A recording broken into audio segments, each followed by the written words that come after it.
Welcome to కిటీవీ media. నేను Nandini. Recent గా ఢిల్లీలోని జంతర్ మంతర్ లో స్టూడెంట్స్ అయితే పెద్ద ఎత్తున ప్రొటెక్షన్ చేసిన సంగతి మీ అందరికీ తెలిసిందే. అయితే దాన్ని బేస్ చేసుకుని ప్రతి ఒక్క జిల్లాలో కూడా స్టూడెంట్స్ అయితే ధర్నా కార్యక్రమాలు అయితే చేస్తున్నారు. ముఖ్యంగా విద్యాశాఖ మంత్రి ఎవరైతే ఉన్నారో నారా లోకేష్ అయితే రిజైన్ చేయాలి అంటూ ఆ పదవికి స్టూడెంట్స్ అయితే పెద్ద ఎత్తున ర్యాలీలు ధర్నాలు చేస్తున్న సందర్భాలు అయితే మనం చూస్తూనే ఉన్నాం. అయితే ఈ రోజు మన ముందు కొంతమంది విద్యార్థులు అయితే ఉన్నారు, లేడీస్ అనమాట. ఒకసారి వాళ్ళని అడిగి తెలుసుకుందాం. ముఖ్యంగా ఇందులో విద్యాశాఖ మంత్రి నారా లోకేష్ రిజైన్ చేయాలి అన్న నినాదాన్ని వీళ్ళు ఎందుకు తీసుకున్నారు అనేది, అలాగే వాళ్ళకున్న ప్రాబ్లమ్స్ ఏంటి అనేది కూడా ఒకసారి వాళ్ళతో అడిగి తెలుసుకునే ప్రయత్నం చేద్దాం. మీ పేరు?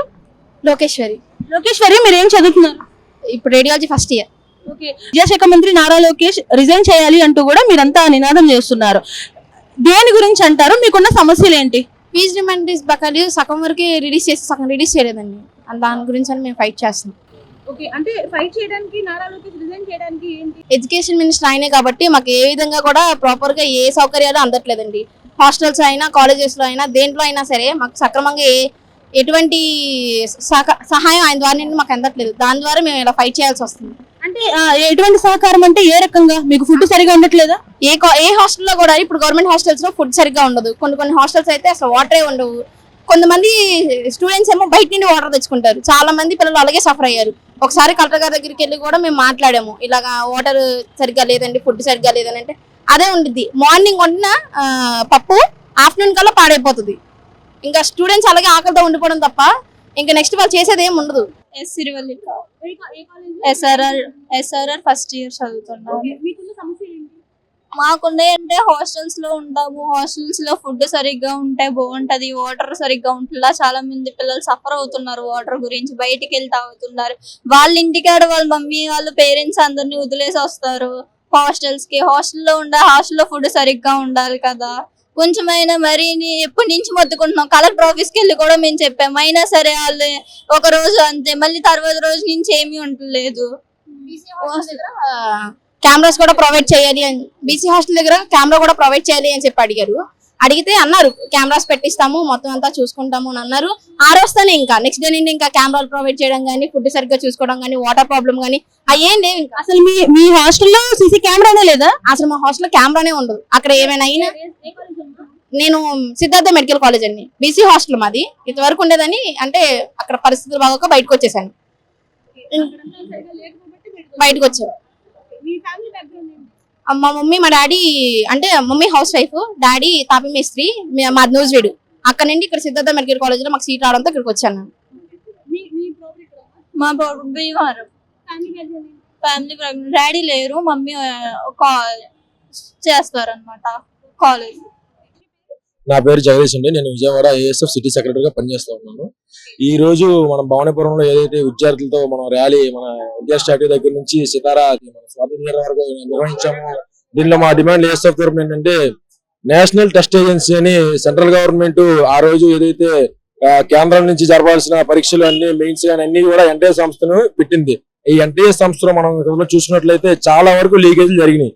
అలాంటి ఎన్టీఏ సంస్థను మీరు ఇంకా రద్దు చేయకుండా మీరు ఇంకా కొనసాగిస్తా ఉన్నారంటే మీరు విద్యార్థులకి దేశానికి ఏం చెప్దామని. ఇంకోటి ఏంటంటే, నారా లోకేష్ గారిని ఎందుకు మేము రిజైన్ చేయండి అని చెప్తున్నామంటే, ఈ రోజు చూసుకుంటే ఇప్పుడు నారా లోకేష్ యువగలం పాదయాత్రలో చెప్పారు, మేము రాగానే జీవోని రద్దు చేస్తాం, జీవో నంబర్ 77 రద్దు చేస్తాం, ఫీజు రియంబర్స్మెంట్ అందరికీ ఇస్తాం, మేము వచ్చిన 100 రోజుల్లోనే అన్ని చేస్తామని ఆ రోజు యువగలం పాదయాత్రలో మంగళగిరిలో నారా లోకేష్ గారు చెప్పారు. మరి ఈ రోజు చూసుకున్నట్లయితే ఏ ఒక్క విద్యార్థికైనా ఫీజు రియంబర్స్మెంట్ అందిందా? ఏ విద్యార్థి అయినా ఇప్పుడు మీరు గవర్నమెంట్ లో మీరు కరెక్ట్ గా పాలన చేస్తే ఈ రోజు విద్యార్థులు ఎందుకు రోడ్డు ఎక్కుతారని కూడా మేము అడుగుతా ఉన్నాం. ఇంకా ఇందులో ఇంకా మరి మన హాస్టల్స్ పరిస్థితి చాలా దారుణంగా ఉంది. చాలా దుస్థితి ఏంటంటే, తినడానికి వాళ్ళకి తాగడానికి మంచినీళ్ళు కూడా శుభ్రంగా లేని పరిస్థితి ఈ రోజు విజయవాడ నగరంలో కలుగుతా ఉంది. ITI government ITI college. మీ కాలేజ్ లో ఉన్న ప్రాబ్లమ్స్ ఏంటి? మీకు లాస్ట్ 2 years నుంచి స్కాలర్షిప్ అనేది పట్టలేదు. పైగా మా కాలేజ్ లో ప్రతి ఇయర్ ప్రతి స్టూడెంట్ కి డ్రైవింగ్ అనేది గవర్నమెంట్ తరఫున ఫ్రీగా అందరికి నేర్పించాలి. అలా నేర్పించి ఫ్రీ లైసెన్స్ కూడా గవర్నమెంట్ ప్రొవైడ్ చేయాలి. అలాంటి గవర్నమెంట్ మా కాలేజ్ లో నేర్పించకపోగా ఉన్న సెక్షన్స్ ని తీసేశారు. అలా మా కాలేజ్ లో మళ్ళీ డ్రైవింగ్ తీసుకురావాలి, డ్రైవింగ్ నేర్పియాలి అని చెప్పి మా డిమాండ్. ఉన్న హాస్టల్ ని లాస్ట్ 2 years బ్యాక్ దాంట్లో ఎలక్ట్రిక్ షాక్ వల్ల అది పాడైపోయింది. కాలేజ్ అంతా కాలిపోయి పాడైపోవడం వల్ల దాన్ని ఆపేశారు. మళ్ళీ ఆ కాలేజీని మళ్ళీ ఆ హాస్టల్ మళ్ళీ వెనక్కి తీసుకొచ్చి సరే బాగు చేసి దాన్ని నడిపించాలని. నారా లోకేష్ రిజైన్ చేయాలి అంటూ కూడా స్టూడెంట్స్ పెద్ద ఎత్తున ధర్నా చేస్తున్నారు. ఇప్పుడు నారా లోకేష్ ఎందుకు రిజైన్ చేయాలనుకుంటున్నారు మీరు? ఇప్పుడు first year engineering first year చదివాం, BTech mechanical branch Siddhartha college. First year fees ఇప్పుడు వరకు పడలేదు, మేము సెకండ్ ఇయర్కి వెళ్ళిపోయాము. అంటే ఇప్పుడు మా మీద వేస్తారా అది ఆ భారం? అంటే ఇప్పుడు ఫస్ట్ ఇయర్ ఫీజు రియంబర్స్మెంట్ పడలా, కొంతమందికి పడ్డది, 30% మెంబర్స్ కి పడ్డది, వాళ్ళు సేఫ్. మరి మేమేం కావాలి? ఫ్యామిలీ బ్యాక్గ్రౌండ్ ఏంటమ్మా? ఫార్మర్ అక్క, ఫార్మర్. సీట్ సంపాదించుకున్నాము, ఎంసెట్ రాసి ఏదో చేసి సీట్ సంపాదించుకున్నాము కష్టపడి. ఇప్పుడేమో ఎగ్జామ్ ఫీజులు, ఆ ఫీజు ఈ ఫీజు, ఇప్పుడు 1,05,000 మాకు ఫీజు.